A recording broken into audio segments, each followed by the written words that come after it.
ನಮಸ್ತೆ. ಎಲ್ಲ ಹೇಗಿದ್ದೀರಾ? ಐ ಹೋಪ್ ಎಲ್ಲ ಚೆನ್ನಾಗಿದ್ದೀರಾ ಅಂತ ಅನ್ಕೊಂಡಿದ್ದೀನಿ. ನಾನು ಕೂಡ ಚೆನ್ನಾಗಿದ್ದೀನಿ. ಸೊ ಫ್ರೆಂಡ್ಸ್, ಇವತ್ತಿನ ಒಂದು ವಿಡಿಯೋದಲ್ಲಿ ಗೃಹಲಕ್ಷ್ಮಿ ಯೋಜನೆಯನ್ನ ನಿಲ್ಲಿಸ್ತಾರಾ?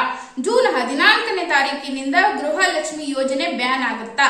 ಇದೀಗ ಸರ್ಕಾರ ಆಗಿರ್ಬೋದು, ಸಿಎಂ ಸಿದ್ದರಾಮಯ್ಯ ಆಗಿರಬಹುದು, ಯಾವ ರೀತಿ ಸ್ಪಷ್ಟನೆ ಕೊಟ್ಟಿದ್ದಾರೆ? ನಿಜಕ್ಕೂ ಈ ಒಂದು ಗ್ಯಾರಂಟಿಗಳನ್ನ ಬಂದ್ ಮಾಡೇ ಬಿಡ್ತಾರಾ ಏನು ಅಂತ ಈ ವಿಡಿಯೋದಲ್ಲಿ ನೋಡೋಣ. ಹಾಗೇನೆ 1 ರಿಂದ 10 ಕಂತುಗಳು ಜಮಾ ಮಾಡ್ತದ ಸರ್ಕಾರ?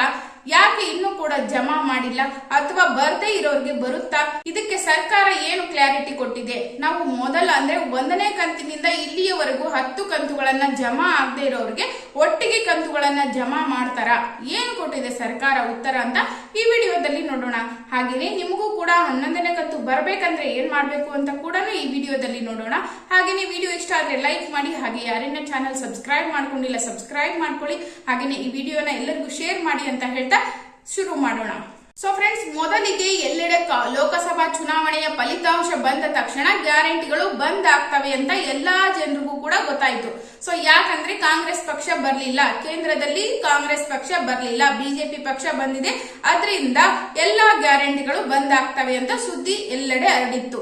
ಅದರ ಮಧ್ಯೆ ಕಾಂಗ್ರೆಸ್ ಕೈ ನಾಯಕರೇ ಸಿಎಂ ಸಿದ್ದರಾಮಯ್ಯನವರಿಗೆ ಸ್ವತಃ ಖುದ್ದು ಶಕ್ತಿ ಯೋಜನೆ ಹಾಗೇನೆ ಗೃಹಲಕ್ಷ್ಮಿ ಯೋಜನೆಯನ್ನ ಬಂದ್ ಮಾಡಿ ಅಂತ ಹೇಳ್ತಾ ಒತ್ತಾಯಿಸ್ತಾ ಇದ್ರು. ಸೊ ಅದಕ್ಕೆ ಸಿಎಂ ಸಿದ್ದರಾಮಯ್ಯನವರು ಏನ್ ಹೇಳಿದ್ರು ಅಂದ್ರೆ, ಯಾವುದೇ ಕಾರಣಕ್ಕೂ ನಾವು ಗ್ಯಾರಂಟಿಗಳನ್ನ ಬಂದ್ ಮಾಡೋಲ್ಲ.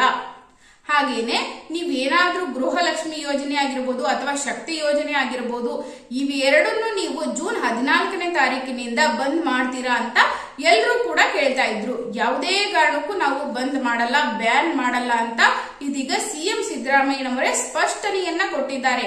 ನಾವು ಯಾವುದೇ ಕಾರಣಕ್ಕೂ ಗ್ಯಾರಂಟಿಗಳನ್ನ ಬಂದ್ ಮಾಡಲ್ಲ. ಆದರೆ ಗ್ಯಾರಂಟಿ ಯಾವ ರೀತಿ ಬಂದ್ ಆಗುತ್ತೆ, ನಿಮಗೆ ಯಾಕೆ ಹಣ ಜಮಾ ಆಗಲ್ಲ ಅಂದ್ರೆ, ನೀವೇನಾದ್ರೂ 10 ವರ್ಷದ ಹಳೆಯ ಒಂದು ಆಧಾರ್ ಕಾರ್ಡ್ ಅನ್ನ ಇಟ್ಕೊಂಡಿದ್ರೆ ಅದನ್ನ ಅಪ್ಡೇಟ್ ಮಾಡಿಲ್ಲ ಅಂದ್ರೆ ಅಂತವರ ಒಂದು ಆಧಾರ್ ಕಾರ್ಡ್ ಅನ್ನ ನಾವು ಬಂದ್ ಮಾಡ್ತೀವಿ. ಅವಾಗ ಅವ್ರಿಗೆ ಅನ್ನಭಾಗ್ಯನೂ ಬರಲ್ಲ, ಗೃಹಲಕ್ಷ್ಮಿನೂ ಬರಲ್ಲ. ಸೊ ಅಂತವರಿಗೆ ಮಾತ್ರ ನಾವು ಬಂದ್ ಮಾಡ್ತೀವಿ. ಗೃಹಲಕ್ಷ್ಮಿ ಯೋಜನೆ 2,000 ರೂಪಾಯಿ ಆಗಿರ್ಬೋದು, ಅನ್ನಭಾಗ್ಯದ ರೂಪಾಯಿ ಆಗಿರ್ಬೋದು, ನಾವು ಬಂದ್ ಮಾಡ್ತೀವಿ ಅಂತ ಸಿಎಂ ಸಿದ್ದರಾಮಯ್ಯ ಆಗಿರ್ಬೋದು, ಸಚಿವರಾಗಿರ್ಬೋದು ಸ್ಪಷ್ಟನೆಯನ್ನ ಕೊಟ್ಟಿದ್ದಾರೆ. ನೀವು ಜೂನ್ 24ನೇ ತಾರೀಕಿನೊಳಗಾಗಿ ಏನಾದ್ರೂ ಆಧಾರ್ ಕಾರ್ಡ್ ಅನ್ನ ಅಪ್ಡೇಟ್ ಮಾಡಿಸಿದ್ರೆ ನಾವು ನಿಮಗೆ ಅಮೌಂಟ್ ಅನ್ನ ಹಾಕ್ತಿವಿ. ಆದ್ರೆ ಜೂನ್ 14ನೇ ತಾರೀಕಿನ ಮೇಲೆ ನೀವೇನಾದ್ರೂ ಅಪ್ಡೇಟ್ ಮಾಡಿದ್ರೆ ನಿಮಗೆ ದಂಡ ಬೀಳುತ್ತೆ, 1,000 ರೂಪಾಯಿ ದಂಡ ಬೀಳುತ್ತೆ. ಆ ದಂಡ ಬಿದ್ದಾದ್ಮೇಲೆ ಆ ನಂತರ ಮುಂದಿನ ಒಂದು ತಿಂಗಳಿನಿಂದ ನಾವು ಏನು ಈಗ ಕಂತು ನಡೀತಾ ಇದೆ ಅಲ್ವಾ, ಈಗ 11ನೇ ಕಂತಲ್ವಾ, ಅಲ್ಲಿಂದ ನಾವು ಹಾಕ್ತಿವಿ ಅಂತ ಹೇಳಿದ್ದಾರೆ. ಸೊ ಹಾಗೇನೆ ನಿಮ್ಮಲ್ಲಿ ಇನ್ನೊಂದು ಡೌಟ್ ಶುರುವಾಗಿರ್ಬೋದು, ನಮಗೆ ಇನ್ನು 2-3 ಕಂತಾಗಿರ್ಬೋದು, 4-5 ಕಂತಾಗಿರ್ಬೋದು. ಸೊ ಯಾವುದೇ ಕಂತು ಬಂದಿಲ್ಲ, 1 ರಿಂದ 10 ಕಂತು ಬಂದಿಲ್ಲ, 2 ಕಂತು ಬಂದು ಸ್ಟಾಪ್ ಆಗಿದೆ, 3 ಕಂತು ಬಂದು ಸ್ಟಾಪ್ ಆಗಿದೆ, ಅಥವಾ 8 ಕಂತು ಬಂದು ಸ್ಟಾಪ್ ಆಗಿದೆ. ಸೊ ಅಂತವರಿಗೂ ಕೂಡ ಸರ್ಕಾರ ಒಂದು ಎಚ್ಚರಿಕೆಯನ್ನ ಕೊಟ್ಟಿದೆ. ಸೊ ಏನ್ ಎಚ್ಚರಿಕೆ ಅಂದ್ರ, ಇದುವರೆಗೂ 1 ರಿಂದ 10 ಕಂತುಗಳು ಯಾರಿಗೆ ಜಮಾ ಆಗಿಲ್ಲ ಅಂತವರಿಗೆ ಜಮಾ ಆಗೋಲ್ಲ. ಈಗ ನೀವು ನೆಕ್ಸ್ಟ್ ಅಪ್ಡೇಟ್ ಮಾಡಿದ್ರೆ, ಆಧಾರ್ ಕಾರ್ಡ್ ಅನ್ನ ಅಪ್ಡೇಟ್ ಮಾಡಿದ್ರೆ ಅಂತವರಿಗೆ 11ನೇ ಕಂತಿನಿಂದ ನಾವು ಜಮಾ ಮಾಡ್ತೀವಿ ಅಂತ ಹೇಳಿದ್ದಾರೆ. ಯಾವುದೇ ಕಾರಣಕ್ಕೂ ನಾವು ಇಂದಿನ ಕಂತುಗಳನ್ನ ನಾವು ಯಾವುದೇ ಕಾರಣಕ್ಕೂ ಆಧಾರ್ ಕಾರ್ಡ್ ಅಪ್ಡೇಟ್ ಮಾಡದೇ ಇರೋರಿಗೆ ಜಮಾ ಮಾಡಲ್ಲ ಅಂತ ಹೇಳಿದ್ದಾರೆ. ಹಾಗೇನೆ ಏನಾದ್ರೂ ಅವ್ರಿಗೆ 1 ಕಂತಾಗಿರ್ಬೋದು, 2 ಕಂತಾಗಿರ್ಬೋದು ಬಂದು ನಿಂತ್ಕೊಂಡಿದ್ರೆ ಸೊ ಅಂತವ್ರಿಗೆ ನಾವು ಜಮಾ ಮಾಡ್ತೀವಿ. 8 ಕಂತು ಬಂದು ನಿಂತಿರ್ಬೋದು ಅಥವಾ 10 ಕಂತು ತಗೊಂಡು 11ನೇ ಕಂತು ಬಂದಿಲ್ಲ ಅನ್ನೋರಿದ್ರೆ ಅಂತವ್ರಿಗೆ ಜಮಾ ಮಾಡ್ತೀವಿ. ಆದ್ರೆ 1 ರಿಂದ 10 ಕಂತು ಬಂದು ಅವ್ರ ಆಧಾರ್ ಕಾರ್ಡ್ ಅಪ್ಡೇಟ್ ಮಾಡಿಲ್ಲ ಅಥವಾ ಯಾವುದೇ ಡಾಕ್ಯುಮೆಂಟ್ ಸರಿಯಾಗಿಲ್ಲ ಅನ್ನೋರಿಗೆ ಯಾವುದೇ ಕಂತುಗಳನ್ನ ನಾವು ಹಾಕೋಲ್ಲ, 11ನೇ ಕಂತಿನಿಂದ ಶುರು ಮಾಡ್ತೀವಿ ಅಂತ ಹೇಳಿದ್ದಾರೆ. ಸೊ ಅದೇ ರೀತಿ ನೀವು 1-2 ಕಂತಾಗಿರ್ಬೋದು, 3-4 ಕಂತಾಗಿರ್ಬೋದು, ಈ ರೀತಿ ಬಂದು ನಿಮ್ಗೆ ಏನಾದ್ರೂ ಸ್ಟಾಪ್ ಆಗಿದ್ರೆ ನಿಮ್ಮ ಆಧಾರ್ ಕಾರ್ಡ್ ಅನ್ನ ಸೀಡಿಂಗ್ ಮಾಡಿಸಿ, ಅಪ್ಡೇಟ್ ಮಾಡಿಸಿ, KYC ಮಾಡಿಸಿ, ನಿಮ್ಮ ನ್ಯಾಯ ಬೆಲೆಯ ಅಂಗಡಿಗೆ ಹೋಗಿ, ಹಾಗೇನೆ ನಿಮ್ಮದು ಏನಾದ್ರೂ ಬ್ಯಾಂಕ್ ಅಕೌಂಟ್ ಅಲ್ಲಿ ಆಗಿರ್ಬೋದು, ರೇಷನ್ ಕಾರ್ಡ್ ಅಲ್ಲಿ ಆಗಿರ್ಬೋದು, ಆಧಾರ್ ಕಾರ್ಡ್ ಅಲ್ಲಿ ಆಗಿರ್ಬೋದು, ಹೆಸರು, ಅಡ್ರೆಸ್, ಡೇಟ್ ಆಫ್ ಬರ್ತ್, ಈಗ ಏನಾದ್ರೂ ಮಿಸ್ಟೇಕ್ ಇದ್ರೆ ಹೋಗಿ ಸರಿ ಮಾಡ್ಕೊಳ್ಳಿ.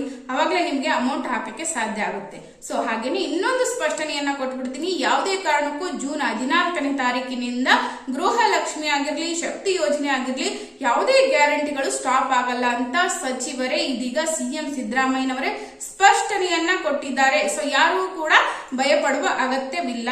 ಸೊ ಹಾಗೇನೆ ನಿಮ್ಗೂ ಕೂಡ ಅಮೌಂಟ್ ಬರ್ಬೇಕಂದ್ರೆ ಈ ಕೆಲಸವನ್ನ ಈಗಲೇ ಮಾಡಿ, ಅಥವಾ ಇಷ್ಟೆಲ್ಲಾ ಮಾಡಿದ್ರು ನಿಮ್ಗೆ ಅಮೌಂಟ್ ಬಂದಿಲ್ಲ ಅನ್ನೋರು ನಿಮ್ಮ ಹತ್ತಿರದ ಅಂಗನವಾಡಿಗೆ ಹೋಗಿ ಅಲ್ಲಿ ಆಶಾ ಕಾರ್ಯಕರ್ತೆಯರಿಗೆ ಹೋಗಿ ನಿಮ್ದು ಈ ರೀತಿ ಇದೇ ಪ್ರಾಬ್ಲಮ್ ಅಂತ ಹೋಗಿ ನೀವು ಹೇಳಿದ್ರೆ ಅಲ್ಲಿ ನಿಮ್ಗೆ ಅವರು ಸಾಲ್ವ್ ಮಾಡಿ ಕೊಡ್ತಾರೆ.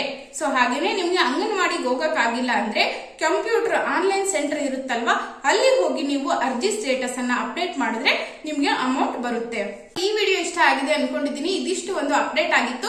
ಸೊ ಈ ಅಪ್ಡೇಟ್ ಅಲ್ಲಿ ನಿಮ್ಗೆ ಏನಾದ್ರೂ ಡೌಟ್ಸ್ ಇದ್ರೆ ಕಮೆಂಟ್ ಮಾಡಿ.